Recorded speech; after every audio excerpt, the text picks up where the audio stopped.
El olor del café recién hecho llenaba la cocina. Rosa cortaba pan mientras la radio sonaba bajito, hablando del clima en Valencia. Era martes, y como cada martes desde hace años, preparaba el desayuno para todos. La tostadora saltó con un chasquido. Rosa colocó las tostadas en un plato de cerámica que había comprado en un mercadillo de Xàtiva hacía más de 2 décadas. Fue entonces cuando escuchó la frase: «Vamos a llevarte a una residencia», así, sin pausas, sin mirarla a los ojos, sin siquiera levantar la voz. Tomás lo dijo como quien comenta que va a bajar la basura. Rosa se quedó inmóvil con el cuchillo en la mano y el pan a medio untar. «Ya no podemos seguir así», añadió él, como si fuera un peso compartido. Sandra, apoyada contra el marco de la puerta, con los brazos cruzados, no dijo nada. Pero su ceja levantada, su expresión cerrada gritaban aprobación. Esa mujer no necesitaba palabras para dejar claro lo que pensaba. Rosa ya conocía ese tipo de silencio, el que no espera respuesta, el que da por hecho que tú ya no cuentas. El sonido de la tetera hirviendo la trajo de vuelta. Apagó el fuego sin decir una palabra. No lloró, no gritó, no discutió. Solo bajó la mirada y luego la subió muy despacio hacia la ventana. El jardín que tanto cuidó durante años estaba seco. Las hojas del limonero parecían cansadas como ella. Un rayo de sol pálido tocaba las flores marchitas de los geranios. Por un momento, se sintió parte de ese paisaje, una presencia que alguna vez floreció pero a la que nadie regaba ya. Tomás no esperó su reacción. Dio media vuelta y se fue por el pasillo con la taza de café en la mano. Sandra lo siguió sin mirar atrás. Rosa se quedó sola. El reloj de la pared marcaba las 7:42, pero para ella el día ya había terminado. Subió las escaleras con pasos lentos. Cada peldaño crujía como si la casa misma protestara por lo que acababa de suceder. En su habitación cerró la puerta con cuidado. Se sentó en la cama.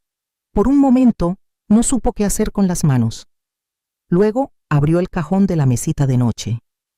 El terciopelo azul seguía allí intacto, guardando su pequeño secreto. Lo tocó con la punta de los dedos.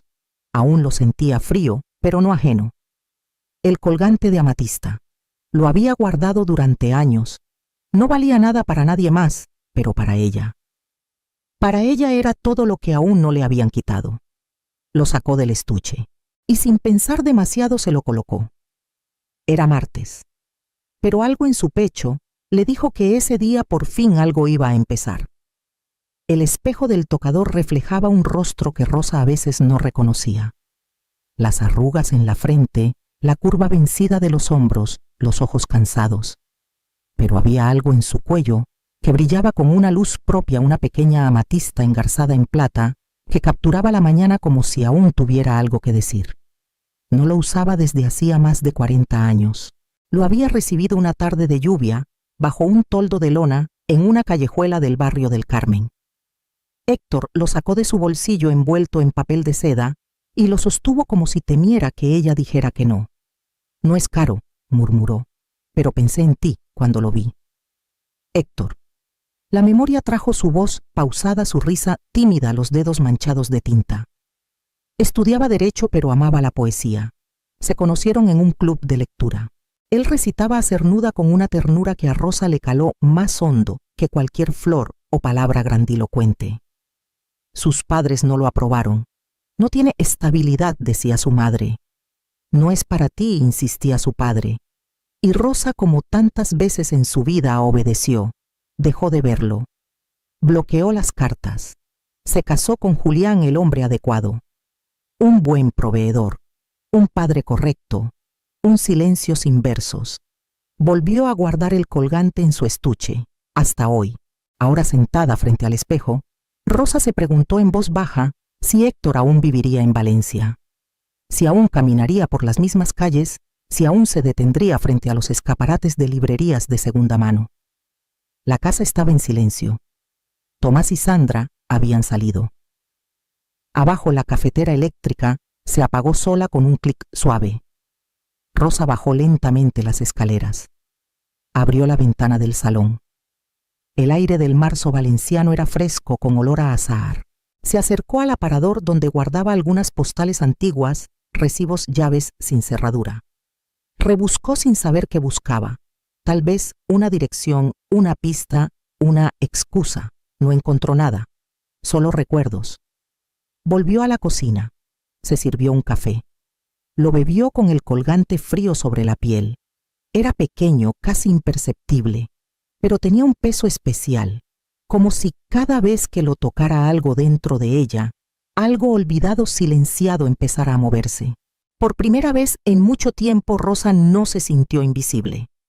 Se sintió pendiente, como si algo o alguien estuviera a punto de suceder. El cielo estaba despejado y el sol de primavera se colaba entre las ramas tiernas de los naranjos. Rosa caminaba por el antiguo cauce del Turia con paso lento, las manos en los bolsillos del abrigo claro, el colgante de amatista reposando sobre su pecho invisible bajo la tela. El parque estaba lleno, pero no ruidoso, algunos corredores ciclistas madres empujando carritos. Ella solo caminaba sin rumbo.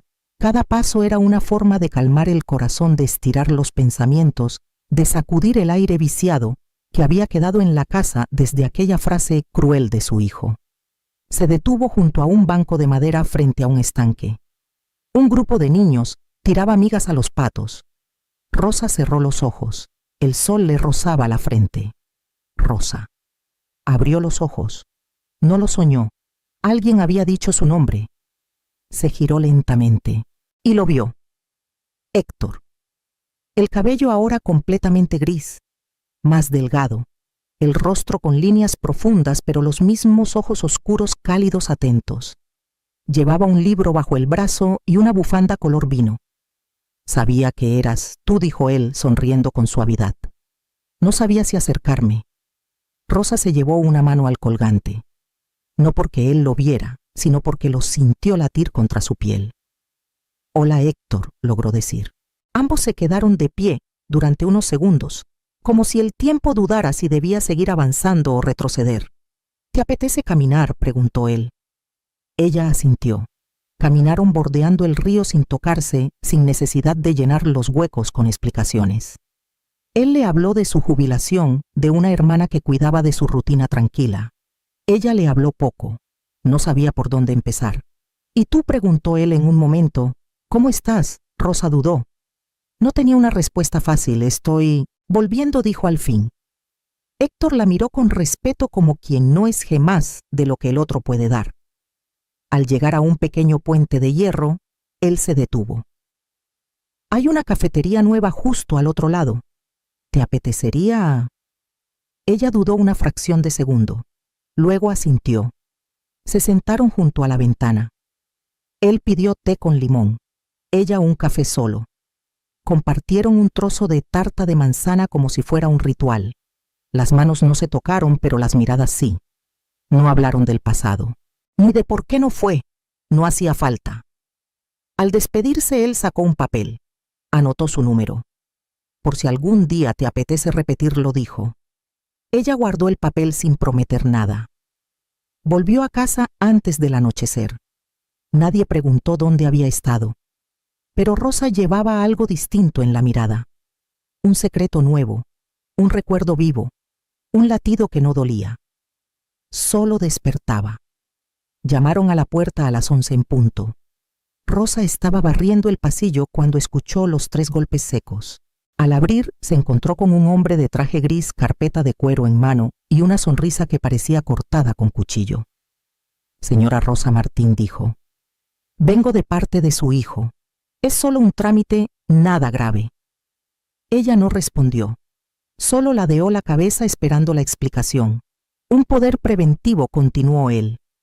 Para facilitar los procesos si usted entra en la residencia. Autoriza a su hijo a representarla en cuestiones administrativas. Lo típico, muy común. Le ofreció un bolígrafo. ¿Puede firmar aquí?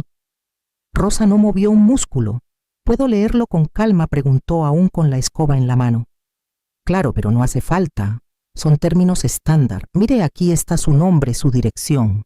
Señaló los renglones con el bolígrafo con la paciencia de quien ha hecho esto 100 veces. Rosa lo tomó.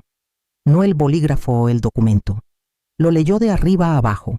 No entendía todo, pero una frase le clavó frío en el pecho. Consentimiento irrevocable de representación legal. No voy a firmar, dijo, devolviendo el papel. El hombre se incomodó. ¿Estás segura? Es solo un procedimiento. No voy a firmar, repitió. Él dejó una tarjeta. Si cambia de opinión, puede llamarme. Cuando se fue, Rosa se quedó en el umbral, con el corazón golpeando fuerte pero sin temblar. Ese mismo día, mientras iba a por leche al supermercado del barrio, se cruzó con Adela, una vecina de su edad, siempre elegante, siempre informada. Le contó lo ocurrido en voz baja sin entrar en detalles. Adela le tomó la mano. Llama a Clara, le dijo. Ayudó a mi hermana cuando la quisieron borrar de su propia casa. 2 días después, en una cafetería discreta frente al mercado de Ruzafa, Rosa se sentó frente a una mujer de unos 40 y tantos, de cabello corto, gafas rectas y una expresión sin adornos. Clara. Pidieron café. Clara abrió una libreta, sacó un bolígrafo, pero no escribió. Solo escuchó. Rosa le contó lo básico, las frases, los gestos, los silencios. El colgante también, aunque eso no hiciera falta. ¿Tiene usted propiedades a su nombre?, preguntó Clara. Una casa. La de mi marido. Murió hace 5 años. La pusimos a nombre de los dos, pero luego Tomás me convenció de ponerla a su nombre para evitar trámites. Clara sintió lentamente. ¿Tiene cuentas a su nombre? Ya no. Todo está centralizado. Fue más práctico así. La abogada suspiró. Rosa está a tiempo, pero no mucho.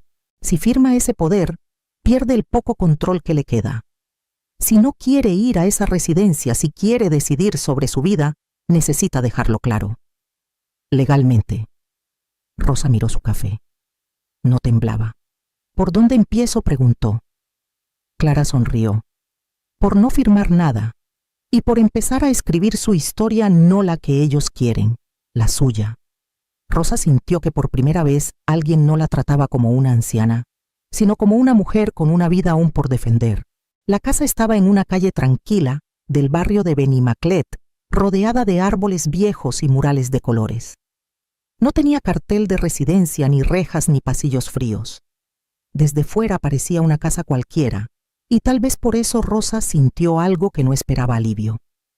Leonor la recibió con un delantal de flores, las manos manchadas de harina y una sonrisa cálida que no pedía explicaciones. Pasa, Rosa.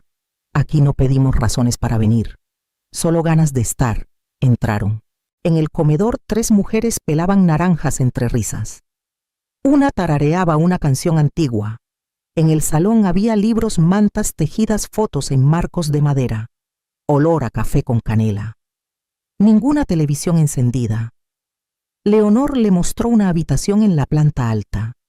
Tenía una cama sencilla, una mesilla con lámpara de cerámica y una ventana con cortinas blancas que daban a un patio con limoneros. Aquí serías tú, sin etiquetas, sin horarios que no elijas. Si decides venir, esta sería tu habitación. Rosa se acercó a la ventana. Afuera una mujer regaba macetas mientras tarareaba bajito. El sol entraba tibio. Todo era silencioso, pero no muerto. ¿Y qué hay que pagar?, preguntó Rosa con cautela. Un poco, pero no en dinero, respondió Leonor. Aquí se paga con presencia. Participas si quieres. Cocinas un día, cuidas plantas otro. Lo importante es que no desaparezcas. Rosa se giró despacio. Y si una ya se siente medio borrada, Leonor se acercó. Entonces aquí pintamos encima. No para esconder, para recuperar. No hablaron más. Bajaron. Compartieron un té en el porche. Rosa no dijo que sí, pero lo supo. No tenía que decidir en ese instante, pero su cuerpo ya había respondido. Al volver a casa, Sandra estaba en el sofá, viendo una serie sin mirarla. Tomás no había llegado. La luz de la cocina era dura, blanca, casi hostil.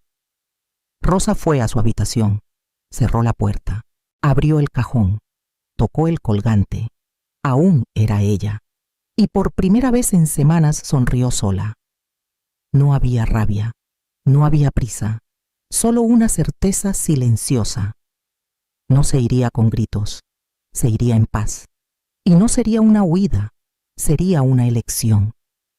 La conversación no empezó con palabras, sino con el crujido del sobre la mesa del comedor. Tomás lo dejó allí mientras Rosa servía la sopa. Solo es para facilitar las cosas, dijo sin mirarla. No es una decisión, es una ayuda. Rosa se sentó, tomó la cuchara. No la alzó. Ya lo hablamos, dijo con voz firme. No voy a firmar. Tomás apretó los labios. Sandra desde el fondo del salón fingía leer una revista, pero no perdía ni una sílaba.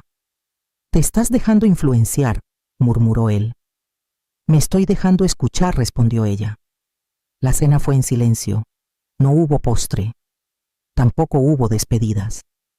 Esa noche Rosa preparó su bolso, con calma un par de mudas, su neceser, su cuaderno, el colgante. No dejó notas. No cerró con llave. Solo esperó a que amaneciera. A las 7 en punto, Héctor la esperaba frente al portal. No llevaba flores ni palabras grandes. Solo bajó del coche, le abrió la puerta y la miró como si ya supiera todo. Lista, Rosa asintió, no para todo, pero sí para esto. Condujeron en silencio. La ciudad despertaba, pero para Rosa era como si todo estuviera quedándose atrás, como si cada calle que dejaban marcara el final de una historia. Leonor las esperaba en la entrada de la casa. Tenía las mangas remangadas y la tetera humeando. Bienvenida a casa, Rosa. Ella entró. Respiró hondo. Era el mismo olor café pan tostado, algo limpio, algo tibio. Subió a su habitación. Dejó el bolso sobre la cama. Abrió la ventana. El limonero del patio tenía brotes nuevos. Todavía florece, pensó. Ese mediodía, mientras acomodaba su ropa en el armario, escuchó pasos en la escalera. Era Leonor con un sobre en la mano. Llegó esto a tu nombre. No tiene remitente. Rosa lo tomó. Era un sobre blanco simple. Lo abrió sin apuro. Dentro una hoja impresa. Solo una frase en letras negras. No estás tan cuerda como crees. Esto no ha terminado. No había firma. No hacía falta. El aire se volvió denso. Leonor le puso una mano en el hombro. Quieren asustarte porque ya no te controlan, pero no estás sola. Rosa asintió aún con la nota en la mano. No era miedo lo que sentía, era otra cosa. Algo parecido a rabia, pero más tranquilo. Una fuerza nueva que no gritaba, pero que tampoco iba a retroceder. Cerró el sobre, lo guardó en el cajón. Salió al pasillo, bajó a la cocina. ¿Me dejas ayudar con la masa?, preguntó. Leonor sonrió. Claro, hoy hacemos pan para todas. Rosa se arremangó. El delantal de flores colgaba libre en un gancho. Todavía era ella. Y esa libertad ya tenía forma, aunque a algunos les pesara. La notificación llegó un martes. Clara la leyó en voz alta con el ceño fruncido. Tu hijo ha presentado una demanda de interdicción, dijo. Alega que no estás en condiciones de tomar decisiones por ti misma. Rosa no contestó de inmediato. Se sirvió una taza de café. Bebió un sorbo. Entonces vamos a demostrar que sí. Los días siguientes fueron una coreografía exacta entre citas médicas, declaraciones notariales y preparación emocional. Clara no dejaba espacio para la duda. Hizo que Rosa visitara a un psiquiatra, luego a un neurólogo. Ambos coincidieron: plena lucidez, memoria intacta, juicio firme. Leonor, Adela y otras mujeres de la casa prestaron testimonio. Incluso Héctor se presentó con una carta en mano y una firmeza en la voz que conmovió a todos. La conozco desde que tenía 19 años, declaró, y jamás la vi más clara que ahora. El día de la audiencia llegó con una mañana gris. En el juzgado, Rosa vestía un traje azul marino. Llevaba su colgante de amatista y una carpeta sencilla bajo el brazo. Darío, con su presencia tranquila y constante, la tomó del brazo antes de entrar. Hoy no tienes que demostrar quién eres, solo recordarlo. Dentro la sala era pequeña, sin solemnidad innecesaria. Tomás estaba al fondo junto a su abogado. Sandra no estaba. La jueza, una mujer de rostro severo y ojos atentos, repasó los documentos. Luego pidió que Rosa hablara. Ella se puso de pie, no temblaba.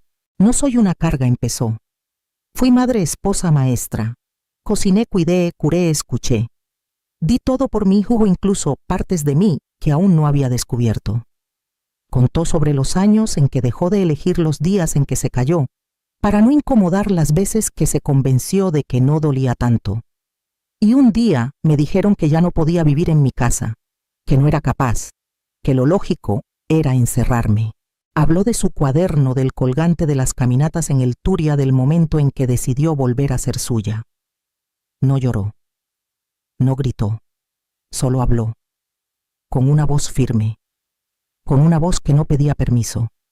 La jueza guardó silencio largo. Luego habló despacio con claridad. No hay pruebas que justifiquen esta demanda. La señora Rosa Martín conserva plena capacidad. Esta solicitud queda rechazada. Luego miró a Tomás. Y dado el contenido falso del informe médico aportado, se abre una investigación por intento de fraude procesal. Rosa respiró hondo, no por alivio, sino por reconocimiento. Clara le apretó el brazo. Lo hiciste. Rosa no respondió. Caminó hacia la puerta sin mirar atrás. Al salir al patio del juzgado, el sol se colaba entre las nubes. Ya no era una sombra, ya no era la mujer a la que otros hablaban encima. Era una voz, y ahora por fin era suya. La casa en Javia era pequeña, blanca, con contraventanas azules y un porche que daba al mar. Héctor la ya había encontrado años atrás, pero nunca la habitó hasta ahora. Rosa cruzó el umbral sin prisa, llevando solo una maleta, su cuaderno y el colgante en el cuello. No es una huida, le dijo a Héctor mientras deshacía la ropa. Es cerrar. Él no preguntó más. Solo asintió y abrió las ventanas para que el aire salado entrara. Pasaron los días sin sobresaltos. Caminaban por la playa al amanecer, cocinaban juntos, leían en silencio. Rosa escribía en su cuaderno cada tarde desde una silla en el porche. No diarios, no recuerdos, cuentos, pequeños fragmentos de mujeres que como ella decidían dejar de pedir permiso. Un martes por la mañana Clara la acompañó a la notaría. Rosa firmó el Nuevo Testamento, no por rencor, no para herir. Nombró como beneficiaria a una fundación que ayudaba a mujeres mayores en situación de vulnerabilidad. Lo poco que tengo, dijo, quiero que sirva para algo más que resentimiento. La notaria, una mujer de manos firmes, le estrechó la suya con respeto. Volviendo a casa, Rosa sintió un hilo de paz recorrerle el pecho. No euforia, no revancha, paz. Una tarde en el buzón encontró una carta. Reconoció la letra al instante. Era de Lucía, su nieta mayor. Decía que lo sentía, que ahora entendía, que su padre le había contado una versión que ya no sostenía, que si Rosa alguna vez pasaba por Valencia, le encantaría invitarle un café. Rosa leyó la carta 2 veces. La dobló con cuidado y la dejó dentro de un libro sin título. Luego se sentó en el porche frente al mar. Héctor le llevó una manta. ¿Todo bien?, preguntó. Sí, respondió ella. No necesito volver. Ya sé dónde estoy. Miró el horizonte sin buscar nada. Por primera vez en su vida no deseaba que la vieran, ni que la llamaran, ni que la comprendieran. Solo quería sostener ese momento. Libre, íntegro, propio, porque había cerrado la puerta. Pero esta vez, desde dentro.